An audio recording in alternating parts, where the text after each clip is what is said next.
నమస్కారం నేను మీ షణ్ముఖ్ ఈరోజు మనమందరం పొలిటికల్ అనలిస్ట్ మధుసూదన్ రెడ్డి గారు ఉన్నారు. నమస్కారం సార్. నమస్తే షణ్ముఖ్. ప్రజాసేవే రాజకీయాల పరమార్థం అన్నది ఒకప్పటి మాట. అయితే నేటి ప్రజాస్వామ్యంలో నేటి రాజకీయాల్లో రోజు రోజుకు ఖర్చులు పెరుగుతూ ఉన్నాయి. ఒకప్పుడు రాజకీయం అంటే ప్రజాసేవ అని అర్థం. మరి ఇప్పుడు ఆ ప్రజాసేవ రాజకీయాల్లో ఉందా లేదంటే ఏం చెప్తారు? ప్రజాసేవ లేదు, పోడలేదు, అంతా స్వాహ ధనసామ్యం అని మాత్రం నేను చెప్పగలను. ఆ ప్రజాస్వామ్యం ఈ సోషలిస్టు, డెమోక్రటిక్, రిపబ్లిక్, ఇవన్నీ సెక్యులరు, ఇవన్నీ తీసేసి దెబ్బగుంటలే చేసుకో. వ్యవస్థలన్నీ అస్తవ్యవస్థమైపోయినాయి. ఏ వ్యవస్థ సక్రమంగా పనిచేయటం లేదు. వ్యవస్థలన్నీ ఏంటంటే వ్యవస్థలను చేసి పెట్టారు కాబట్టి అందరికి కూడా ఏంటంటే ఈ రౌడీ మోకదాడులు, రౌడీలు. ఇప్పుడు అప్పుడప్పుడు కమ్యూనిస్టు సినిమాలు చూస్తూ ఉంటాయి. ప్రజా దేవాలయాల్లోకి రౌడీల్ని, పారిశ్రామికవేత్తలను పంపించకండి అయ్యా అని పాటలు పాడుతూ ఉంటారు. కమ్యూనిస్టు పాటలు ఈ మన జన చైతన్య వేదికల మీద కొంతమంది పాడుతుంటారు. ఇప్పుడు మనం అనుకుందాం Shanmukh, EC election commission of India constitution బాడీగా, అవునా కాదా? కాగ్ అనేది CAG, computer and audit general, ఇది కాన్స్టిట్యూషన్ బాడీగా, భారత రాజ్యాంగ సంస్థే కదా. సుప్రీంకోర్టు న్యాయ వ్యవస్థ, ఇది రాజ్యాంగ సంస్థే కదా.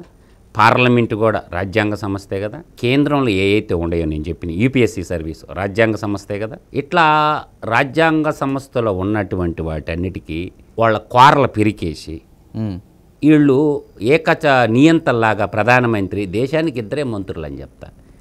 ఒకరేమో ప్రధానమంత్రి, రెండో వాడు ముఖ్యమంత్రి.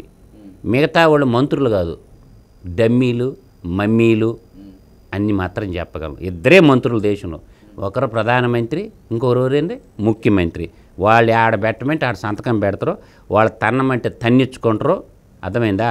వాళ్ళకి జై కొట్టమంటే జై కొడతారు. అట్లా తయారైపోయినప్పుడు ఇంక ప్రజాస్వామ్యం ఏముంటుంది? అయితే గతంలో అంటే గత ఎన్నికల ముందు అఫిడవిట్లో అప్పులు చూపించిన కొంతమంది నేతలు మరలా ఎలక్షన్ వచ్చే టయానికి కోట్ల రూపాయల ఆస్తులు ఎన్నికల అఫిడవిట్లు చూపించడం మొదలుపెట్టారు.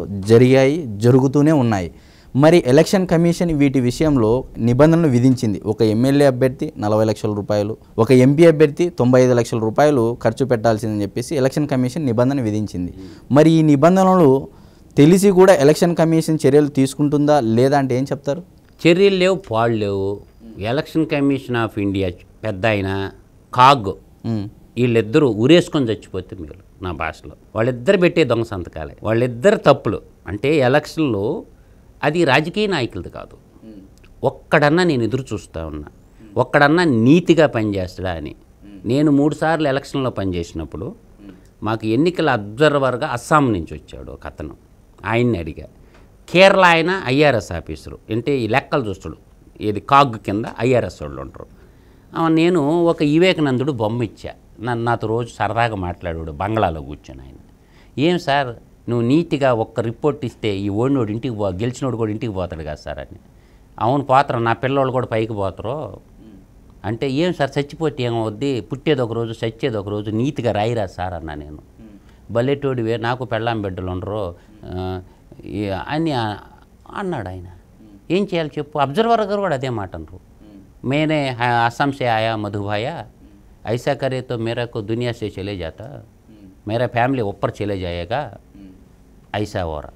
ये पूरा ये दुनिया में IAS IPS IRS लोग का पूरा एक नंबर चोर है, एक नंबर झूठा है. వీళ్ళు చెప్పేది పుస్తకాల్లోనే ఉంటాయి, చట్టాలు అంటే. డాక్టర్ బాబాసాహెబ్ అంబేద్కర్ గారు రాజ్యాంగ నిర్మాణ సభలోనే చెప్పాడు. అంటే ప్రజాప్రతినిధులందరూ కూడా వాళ్ళ ఆస్తులు ఏ సంవత్సరానికి ఆ సంవత్సరం ప్రకటించాలా. వాళ్ళ ఆస్తులు కానీ పెరిగితే వారు వాళ్ళ కుటుంబ సభ్యులు ఇంకా శాశ్వతంగా ఎలక్షన్లో పోటీ చేయకుండా చూడాలి, ఒక చట్టం చేద్దామని ఆనాడే చెప్పాడు డాక్టర్ బిఆర్ అంబేద్కర్ న్యాయశాఖ మంత్రిగా ఉన్నప్పుడు.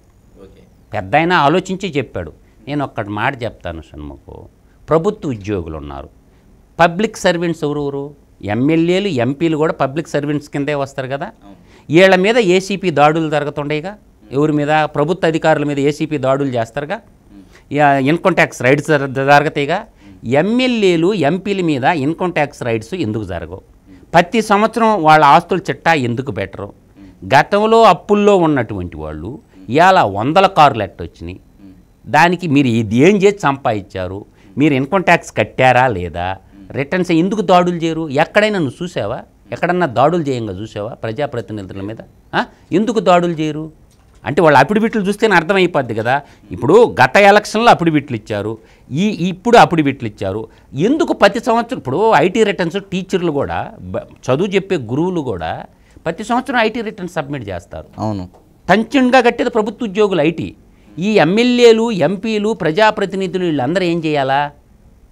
ప్రతి సంవత్సరం ఎలక్షన్ కమిషను నీకు ఈ ఆస్తులు ఎలా పెరిగినాయి, నీకు ఇదేం చేసి సంపాదించును అని అడగొచ్చుగా. అదే అంతా లేదు కదా. గతంలో సంతానం అని ఒక కమిటీ వేశారు.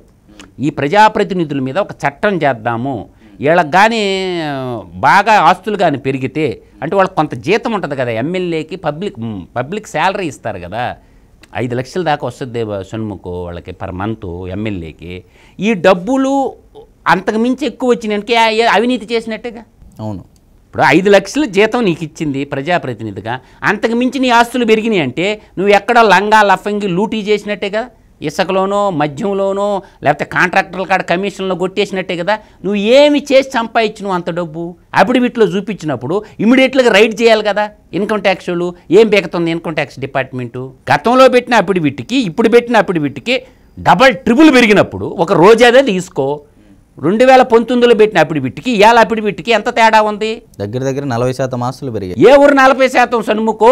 ట్రిపుల్ అయిపోయినాయి ఆస్తులు, ట్రిపుల్ అయిపోయినాయి. నువ్వు మామూలుగా వాళ్ళు ఒక షేర్ వాల్యూ, ఇప్పుడు దివీస్ ల్యాబొరేటరీ తీసుకుందాం నాన్న, దాని పేస్ వాల్యూ ఎంత ఉంటుంది చూసినా 10 రూపాయలు ఉంటుంది. Reddy lab share value, face value ఎంతో చెప్పినా 2 రూపాయలు. షేరు ఎప్పుడు కూడా రూపాయి, 2 రూపాయలు, 10 రూపాయలు ఉంటుంది. ఇవాళ రెడ్డి ల్యాబ్ షేర్ ఎంత మార్కెట్లో? ఆ దివీస్ ల్యాబొరేటరీ షేర్ ఎంత?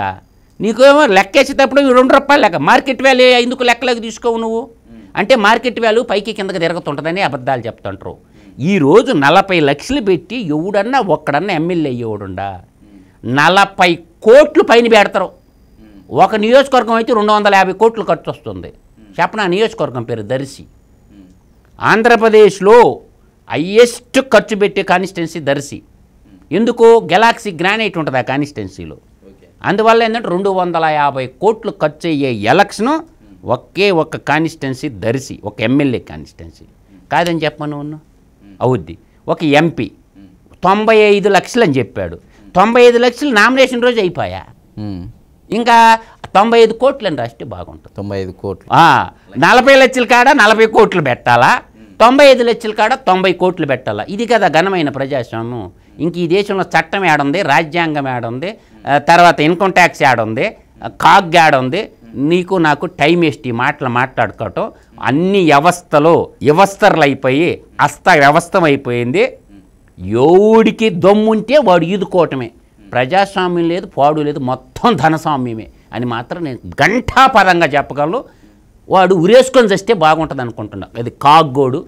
మన ఈసీఐలో ఎలక్షన్ కమిషన్ ఆఫ్ ఇండియా ఉండడు కదా, పెద్ద మనిషి. వాళ్ళిద్దరూ ఉరేసుకొని చచ్చిపోవాలి. ఎక్కడ?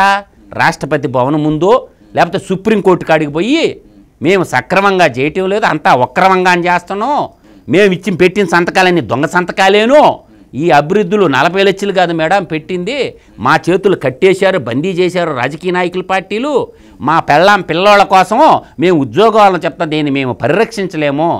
టీఎన్ శేషన్ ఉన్నప్పుడు ఎట్టుంది ఉచ్చబడ్డాయి ఒక్కొక్కడికి. టీఎన్ శేషన్ ఉన్నప్పుడు ఇంకొక ఆయన నుండి పెద్ద ఆయన కాగ్ ఒక ఆయన రాయ్ అని, ఆయన దెబ్బగా గజగజ ఆయన కాగ్ చైర్మన్గా ఉన్నప్పుడు ఇది పోపించిండు ఒక్కొక్కడికి. పిఎంలకు కూడా పడిపోయినాయి. చిదంబరం జైలుకి పోయిన పెద్ద పెద్ద వాళ్ళు తోపులు జైలుకి పోయారు. కాగ్ రిపోర్ట్ రాసి సంతకం పెట్టి ముద్రేసింది అనుకో, గోయిందా వాడు ముఖ్యమంత్రి అయినా ప్రధానమంత్రి అయినా. ఆ సుప్రీంకోర్టులో పోయి కేసు వేయొచ్చు కదా. అంటే ఎందుకు భయపడుతున్నారు ప్రధానమంత్రికి, ముఖ్యమంత్రులకి అనేది నా పాయింట్. ఈ 3 డిపార్ట్మెంట్లు అయినా గుర్తుపెట్టుకో. ఒకటి ఏం చెప్పా? Income tax. రెండోది ఏం చెప్పా నీకు? Election commission. మూడోది ఏం చెప్పా? కాగు. వీళ్ళు ముగ్గురు మనగాళ్ళలాగా తయారైతే ఈ దేశాన్ని పరిరక్షించాలంటే వీళ్ళే ముగ్గురు మనగాళ్ళు. ఈ ముగ్గురు కానీ చర్యలు తీసుకున్నారనుకో, ఎంటైర్ దక్షిణ భారతదేశంలో ఎనీ పొలిటికల్ పార్టీ నానా ఒక్కడు కూడా ఎమ్మెల్యే గాడు, ఒక్కడు కూడా ఎంపీ గాడు. నీకు ఒక్క నిజాయితీ పరుడు. ఒడిశాలో ఒక ఆయన కేంద్ర గ్రామీణ మంత్రి అయ్యాడు. పేరు గుర్తుకు రావటం లేదు, అతని పేరు నోట్లో నానుతుంది బయటికి రావటం లేదు. సైకిల్ మీద తిరిగి ఎంపీ అయ్యాడు నాన్న. ₹1 డబ్బులు ఖర్చు పెట్టాలి, సైకిల్ మీద తిరిగి. ఒక అమ్మాయి టీచర్గా ఉంటే మాధవి అని ఒరిస్సాలో కొంచెంమంది నీతిమంతులు ఉన్నారు, ఆ అమ్మాయి చేత రిజైన్ చేసి ఒక సామాన్య టీచర్ని ఎంపీ చేశాడు నవీన్ పట్నాయక్ గారు. అట్లా ఏళ్ళ మీద లెక్క కొట్టచ్చు. కేరళలో ఒక అతను ఉన్నాడు, అతను కూడా చదువు కేరళలో ఎమ్మెల్యేలు ముందు ఏముంటాయి చూసావా, వాళ్ళ చదువులు మీరు కేరళ ఎమ్మెల్యేలు ఎంపీలు ఒక్కొక్కరికి 4-5 పీజీలు ఉంటాయి. వాళ్ళు డిగ్రీలు రాసుకుంటారు, ఎంఏ ఎంపీలు పిహెచ్డీ అని రాసుకుంటారు కేరళలో ఉన్నటువంటి ఎమ్మెల్యేలు అందరూ. వాళ్ళందరికీ ఈ చదువు సంధి లేని వాళ్ళు, తర్వాత ఏంటంటే క్యాపిటలిస్టులు, సమాజం అంటే సేవల దృక్పథం లేని వాళ్ళందరూ మన దౌర్భాగ్యం పెట్టి మనం ఎమ్మెల్యేలుగా ఎంపీలుగా డోలు కొట్టుకుంటా పంపించుకుంటుండు. వాడు ప్రజలకు ఎందుకు అందుబాటులో ఉంటాడా? ప్రజలకు అందుబాటులో ఉండాలంటే నాయకుడు నిరంతరము, ఇప్పుడు నిమ్మల రామానాయుడు ఉన్నాడు, నాకు బాగా నచ్చుతుడు. ఇవాళ ఒంటరిగా రోడ్డు మీద నడుచుకొని సైకిల్ మీద పోయి ప్రతి ఇంటికి పోయి ఓటు అడుక్కుంటుండా లేదా ఆయన? నిమ్మల రామానాయుడు చూస్తున్నావు కదా నాన్న రోజు టీవీల్లో, ఒక కారులో ఇవన్నీ ఉండదు, అంగు ఆరుబాటమే ఉండదు, ప్రతి ఇంటికి నడుచుకుంటా పోతాడు, సైకిల్ ఎక్కిపోతాడు, మోటార్ సైకిల్ ఎక్కిపోతాడు. నాయకుడు అంటే అట్టుండాల. రాజకీయం అంటే ప్రజాసేవ అన్న సంగతి నువ్వు మర్చిపో.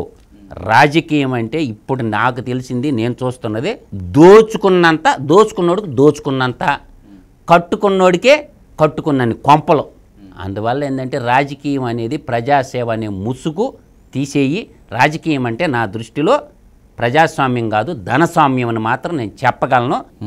నేను ఫైనల్గా చెప్పేది ఈ ముగ్గురు, ఇన్కమ్ ట్యాక్స్ ఎవరు, కాగ్గు, వాళ్ళకి ముగ్గురు సుప్రీంకోర్టు ముందు ఉరేసుకొని చచ్చిపోతే బాగుండు అనేది నా భావన. మరైతే ప్రజాసేవ రాజకీయాల పరమార్థం అవునా కాదా అనే అంశంపై వారి అభిప్రాయం తెలియజేశారు. మరొక అంశంతో మళ్ళీ కలుద్దాం. నమస్కారం.